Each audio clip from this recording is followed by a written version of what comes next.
So makita niyo guys yung volume up and down niya guys ay lubog siya guys, no? So ang gagawin natin dito guys ay try natin i-repair ito guys. So para ma-repair natin ito guys ay bubuksan natin ito. Subukan natin guys kung kaya pa natin i-repair. Yan. So tabi natin ito guys, no? Sunod natin dito guys para ma-repair natin ito guys, kailangan natin iangat ito guys yung flex nito guys, no? Volume flex nito guys. Yan. So iangat lang natin. So focus natin. So ayun siya guys, no? So kailangan natin guys angat ito guys yung flex nito. Yung volume flex nito guys. Yan. Para matanggal natin guys yung out button niya guys, no? Yan. So makita niyo guys natanggal natin. Yan. Sunod natin guys ay tanggalin natin guys yung out button na ito guys, no? Yung dalawang out button. Try natin i-repair ito guys. Ito guys yung out button na ito guys, no? So makita niyo kasi dito guys ay napudpud na guys yung parang yung sa gitna nito guys, no? Kaya lubog na siya guys. So i-repair natin yan. So ito guys ay lubog rin. Yan. So napudpud na guys yung dito guys sa gitna niya guys, no? Yan. So ang gagawin natin dito guys ay try natin i-repair guys, no? So gamitan natin dito guys ng UV glue natin guys, no? At gagamit rin tayo dito guys ng UV light natin guys para matuyo ito guys yung UV glue na ito. So dito guys magkuha lang tayo dito ng konti or small amount lang guys, no? So ang gagawin natin guys, ilalagay lang natin guys yung UV glue dito. So lagay lang natin sa gitna yan. Yan. Tapos lagyan rin natin guys yung isa nito guys, no? So ayan siya guys, no? Yan. Sunod natin dyan guys ay ang gagawin natin guys ay lalagyan natin guys ng UV light guys, no? Para matuyo guys yung nilagay natin guys na UV glue guys.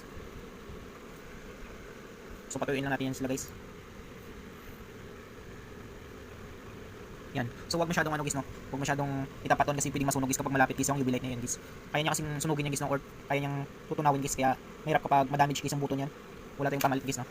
Kaya kailangan natin guys ng distance dyan guys. Yan. So antayin na lang natin guys, no? Hanggang sa matuyo guys. So ayan siya guys, no? So okay na yun siya guys. So try natin.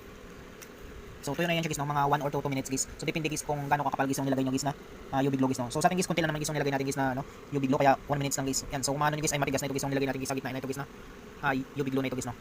So pinatuyo ito guys ng UV light natin. Yan. Makita nyo guys. Sunod natin guys ay try natin, install natin ulit.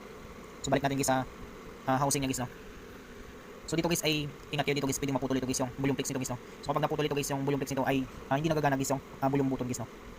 Yan. So balik na natin guys, subukan natin kapag maglaro siya guys. Kanina kasi guys ay stuck na stuck siya guys, no? So hindi siya hindi siya maklik. So ayan siya guys, no? Sunod natin guys, ibalik natin guys yung flex niya. Focus natin. Yan. So balik natin guys yung flex niya. So okay pa naman guys yung flex niya guys, no? Yan. So wala pa namang damage guys. So ano lang talaga dito guys ay napudpud guys yung out button ng sa gitna guys, no? Yung nagtutulak guys dito guys sa flex niya. So try natin guys. Yan. So okay na siya guys, no? So naglalagatik-lagatik siya guys. Naglalaro na siya guys, no?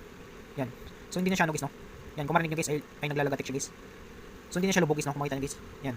Nilagyan kasi natin siya guys ng pangtulak guys na UV glue guys, no? Yan. So okay na to guys. Yan. So maganda guys yung laro niya guys.